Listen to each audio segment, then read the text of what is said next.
అప్పటి నుంచి అసలు ఆ స్టోరీ వచ్చింది. Crazy. So thank you so much అండి, wish you good luck. And నా శివాజీ రాజా గారిని మాట్లాడాల్సిందిగా కోరుకుంటున్నాము. ఇక్కడ విచ్చేసిన అందరికీ నా హృదయపూర్వక నమస్కారాలు.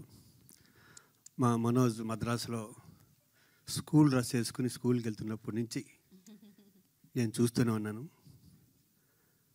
మనిషి బంగారం మనోజ్, మనస్సు కోహినూరు వజ్రం. అతని చెయ్యి ఎంత మంచిదంటే మొన్న ఈ మధ్యనే రాజు వెడ్స్ రాంబాయ్ తన చేతుల మీదుగా రిలీజ్ చేశాడు. అది సూపర్ డూపర్ హిట్ అయింది. ఈ సినిమాకు కూడా మా బంగారం బ్లెస్సింగ్స్ ఈ సినిమాకు ఉంటాయని మనస్ఫూర్తిగా కోరుకుంటున్నా. ఇంక ఈ సినిమాకు వస్తే అవినాష్ కర్మ కర్త క్రియ అన్నీ అతనే. నాకు నాలుగో వ్యక్తి తెలియదు. ఈ మూడు కూడా అవినాషే. వాళ్ళ ఫాదరు నేను గత 30-35 ఏళ్ళ నుంచి మా హనుమంతరావు నేను ప్రాణమిత్రులు మేద్దరం. ఈ సినిమాలో హనుమంతరావు క్యారెక్టర్ నేను వేసాను. తన అవినాష్ ఫాదర్. అలాగే చాలా మంచి టెక్నీషియన్స్ ఉన్నారు.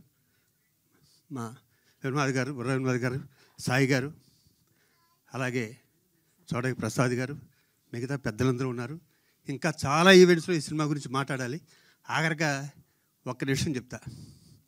అవినాష్ ఫాదర్ ఫోన్ చేసి శివాజీ కొంచెం మా వాణి జాగ్రత్తగా చూసుకోమన్నాడు. అలాగే అన్న. ఫస్ట్ షాటు ఏదో పిజ్జా సీన్ జరుగుతుంది మా ఇద్దరి మధ్యన. అంకుల్ మీరు కొంచెం ఇటుండి ఇటు ఇలా డైలాగ్ చెప్పరా అన్నాడు. ఆ షార్ట్ అయిపోయాక హనుమంతరావు ఫోన్ చేశా, నువ్వేంటో మీ కొడుకు నన్ను చెప్పమన్నా ఈ కొడుకు నాకు చెప్తున్నాడా అని. Throughout cinema is very talented artist.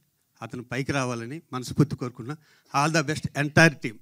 Thank you. Love you all. Thank you Shivaji గారు, థ్యాంక్ యూ సో మచ్.